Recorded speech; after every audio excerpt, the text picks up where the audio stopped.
Welcome back to my channel, guys. This is David at the worst YouTube channel ever, and I've got some pretty cool, interesting stuff to look at today. Let's start with this green light. This was from Hobby Lobby. This is a 1966 Jeepster Commando, and right off the bat, just look, the 50th anniversary packaging. It's got the Jeepster, got a Jeep on one side, a Jeepster Commando on the other. Yeah, really cool. Saw this the other day looking for Majorette at my local Hobby Lobby. If you didn't know, those are showing up at Hobby Lobby now. And we will take a look at it. I didn't know much about the Jeepster, but I loved the casting when I saw it the other day.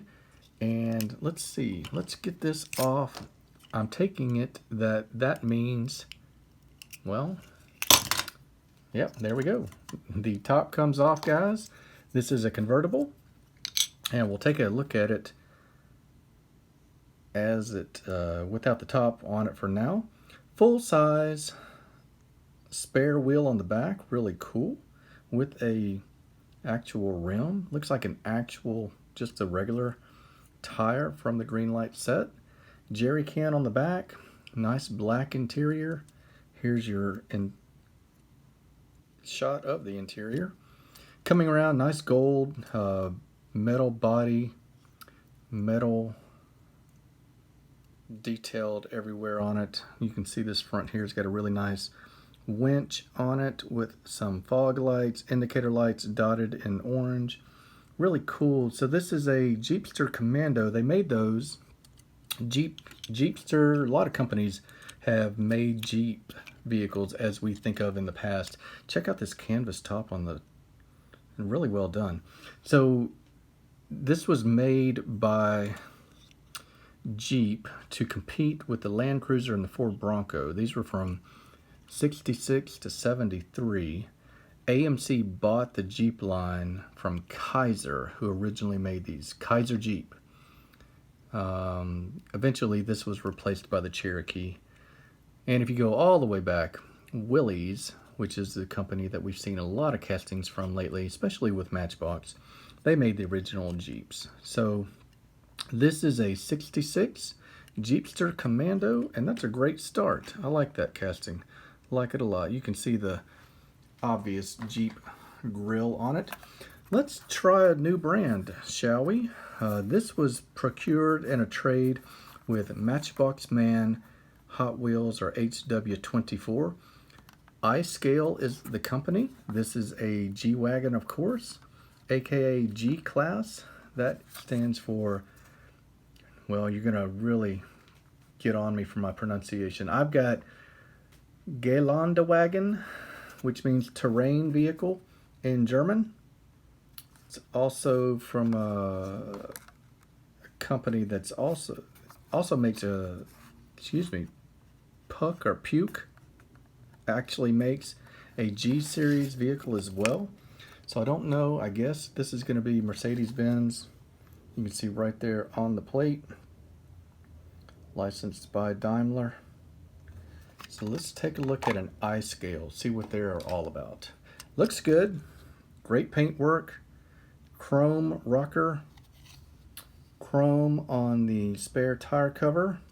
Looks like the official Mercedes-Benz spare cover. And coming around on the rear, you've got a black metal roof, black wheels, rubber tires. This thing looks pretty good. I like it. So these things run maybe $15, $20, $25, including shipping if you are ordering here in the States. And one thing I do see that I want to show you right off the bat. Okay, so this is a thing that they put in here so that the tires don't flatten from sitting on the base. Check out the wheels. If you look closely, you can see a red brake caliper in there. I don't know if you can on the back. Yeah, you can on the back. Can you guys see that? On the front. Anyway, that's a lot of detail. This thing rolls, I believe. Not super smooth. More of a display piece, of course. Lensed tail lamps. Check out that tow hook on it. It's got a fair amount of detail on the chassis. A lot of detail, actually. That's fantastic. So, seems like a plastic base. This is a great G-Wagon. They've made G-Wagons for 41 years, or they made them for 41 years. They are still making them. This looks like a 2018 model or newer, based on the limited amount of research I did. Of course, they started out as military vehicles, and now they are a very high-end SUV. So the G-Wagon is second only to the Unimog in terms of consistent number of years in production. All right, moving on. We've got another brand, hopefully you guys have heard of, AutoArt. AutoArt makes supremely fine, larger scale diecast. So here's you some information if you would like to check them out. This is a Holden vehicle. Holden is a line of cars in Australia, unique to Australia. This is called an FX 48215, and there's a little bit of history on that. They made these from 1948 to 1953, and this is the first General Motors vehicle, who owns Holden, to have actually Holden in the name. So that's kind of cool. First one that they specifically branded as a Holden. So let's take a look at it. Based a lot on some Chevys of that time period. A little smaller than a Chevy though. So these were a little bit smaller than the American sedans of that time period. Really a beautiful car, beautiful model by AutoArt. And we've got 2 screws, so I'll get started on these. The FX in this name is perfect for our buddy Vex Death. Thought of that when I saw that. If you're not a subscriber of his, he is in Australia and puts out really new, exciting content. He's got all the latest castings right when they come out. So this is a 48215 from Holden. This would have been a 1948 through 1953 vehicle. Check out the classic vintage rims on it. Metal body, metal base. This is from AutoArt, and it looks like this is a 1953, or maybe that's the scale. My eyes are bad, guys, sorry. Rubber tires coming around on the front, metal grille, Holden on the hood or bonnet, lensed headlamps, a little bit of detail, chrome out on the windshield wipers and the split window. Check out that steering wheel in there. Looks authentic to the time. And you've got some bench seats in there. Outstanding little model. Holden on the rear here, on the trunk. Sorry, I'm admiring it just like you guys are. So that is a Holden 48215, and that is by AutoArt. We'll stay on the continent of Australia from a company that I really love, Biante, or Biante. So this name, not as fancy as you may think, it actually is a play on words. The owners, the original owners, were named B and T, husband and wife, and that's where Biante comes from. Biante. How about that? So they still make Biante. They are different owners now. Do a lot of racers and rally cars and a lot of different scales. This is a 1978 Holden V8. So this is also known as a Commodore. This is an SLE version. Absolutely beautiful. Had to grab this one. In 1979, this was the best-selling car in Australia. And it's based primarily on a 1977 Opel. And I don't know how to say this. This is in German, I believe. Record, R-E-K-O-R-D. And I probably messed all that up, so correct me if I'm wrong. So this is a Holden Commodore VB. Alright, so let's regather here. Alright, let's take a look at it.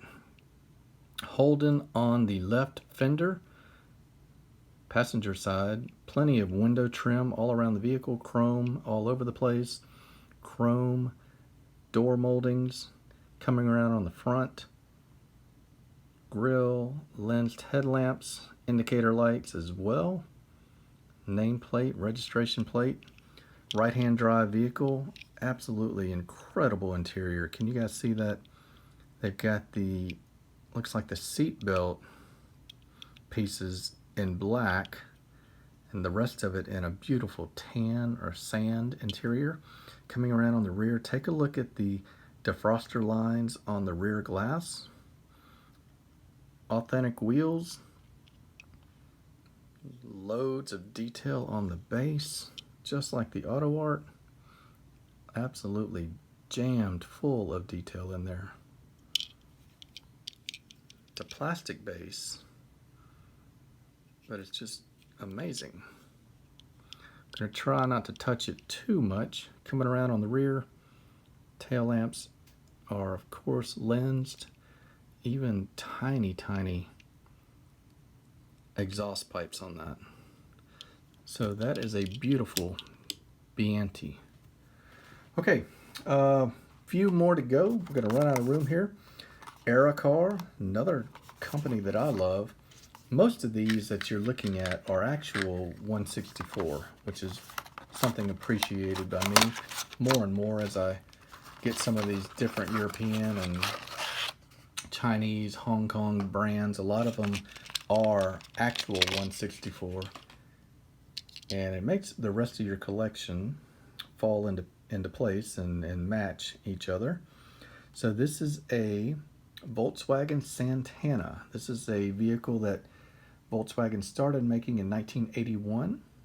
This version was sold a lot in China starting in 1985. In North America, it was a Quantum. In Mexico, a Corsair. In Argentina, a Karat. And most other South American countries, it was known as a Santana. It was most successful actually in China. So this is probably a 1983 model. You've got the Volkswagen badge on the grille, lensed headlamps. This Car version does have a opening hood with some detail on the engine bay. You can see a little bit of chrome there. Let's see how it lays. It lays slightly off center, not quite flush. Not bad at all though, considering what I paid. This was about $10 to $15 delivered. Authentic rims, metal body, plastic base. Not as much detail as the others. It includes a couple screws to hold it together. Rubber tires, authentic rims, and looks like some trim along the windows, as well as a little bit of wiper detail, not too much. Interior is black, that works. It does have the defroster lines on the rear window. Coming around on the rear body panel loaded with badging and some lensed tail lamps. So, really cool early 80s looking vehicle, and I'm liking the lineup that we've got so far. We'll snuggle them up to make a little bit more room. We've got a couple more to go. That is a Volkswagen Santana by Car. Up next, another new brand for me. Be patient as I open it. You guys have probably seen these already. These 64 Para. This is the packaging. It looks to be authentic 164 as well. This is what you are getting, a fully licensed vehicle from Mitsubishi. This is a 3000 GT, and here is your packaging as well. Alright, so you get a slip cover, and then you've got your standard acrylic with the screws holding it. Get a nice display case out of acrylic. So what is the car? 3000 GT, known as the GTO in Japan. Basically the same thing as a Dodge Stealth in the United States. Made them from 1990 to 1999. These were made to compete with a lot of the other Japanese rocket cars that were out there. 300Z, Subaru SVX, Toyota Supra. This thing had 222 horsepower. Pretty nice little car. Nice package with it. Lensed tail lamps, not a whole lot of detail on them. Nothing as far as badging on the rear. Spoiler is metal. Matches the vehicle correctly. I got a moonroof. We've got some window trim around the interior glass. We've got a nice interior, molded plastic, left-hand drive. So this doesn't appear to be made for the Japanese market, or this particular vehicle. Lensed headlamps that are just pieces of plastic inserted onto the front of the car. So not a whole lot of detail. Would have liked a little bit of chrome behind those. Nice clear Mitsubishi logo, the 3 diamonds. And you've got some painted black grills on the front bumper. The actual casting itself is beautiful. That looks like a 3000 GT to me. What do y'all think? Pretty well done on that. Base is very underwhelming. Couple screws hold it together. Mitsubishi 3000 GT. This is Para 64. And as you can see, I think those are pretty much all 164. I have saved the best for last, another new brand for me. This is a company called DCM. Looks to be a Chinese or Hong Kong maker. This is a Toyota Century. Had to jump all over this. This is a car I don't have in my collection. Looks to be pretty much exclusively sold in Japan. In fact, in my reading, found out not even all of the Toyota dealers in Japan are allowed to sell this car. This is a absolute executive luxury sedan that only the fancy posh guys over there are allowed to own. Of course, it's, you know, used diplomats and high-priced executives. In fact, the royal family, the imperial family in Japan, drives these around. So this is DCM. This is the packaging you get. Very nice cover with a, looks like a technical drawing picture on the back. Acrylic case. Mine looks like it's got just a little bit of wear on the top here. I don't know if you can see right here. Almost a haziness to it. Car does not appear to be touched or altered by that at all. So let's take a look at the car. We've got 2 screws to undo, which I'll talk a little bit about the car while we do this. This appears to be a 3rd generation. They run about $180,000 up to $600,000. This is a very limited edition in real life. And this is Toyota's flagship car.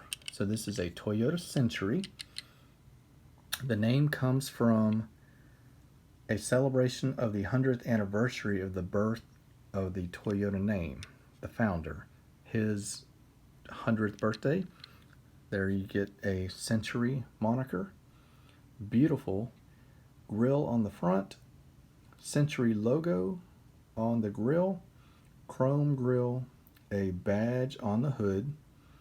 Perfectly done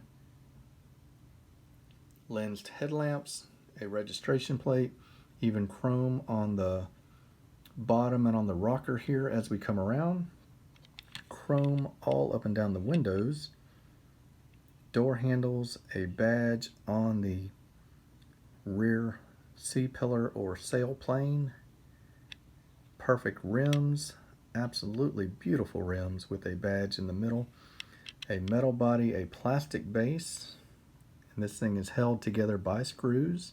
I don't know if you can see that in there. A little bit of detail work, chrome on the exhaust. I do love the chrome on the rocker panel, that is for sure. This thing actually rolls really well for such a, obviously a display piece. So coming around on the rear,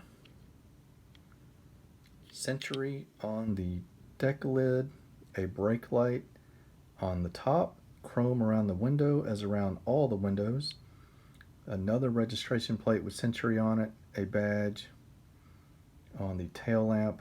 Beautiful way they did that. Tail lamp is one solid piece across the back here. So this has met my expectations. You can see the gas filler area right here on the quarter panel. Not a whole lot you can see on the interior. There is a steering wheel on the right hand side, and the rest of it appears to be just dark gray interior. You can see some lines on the dashboard here, so probably a little bit more detail in there than we are able to see. Good grief, I think they've even got, believe it or not, a magazine.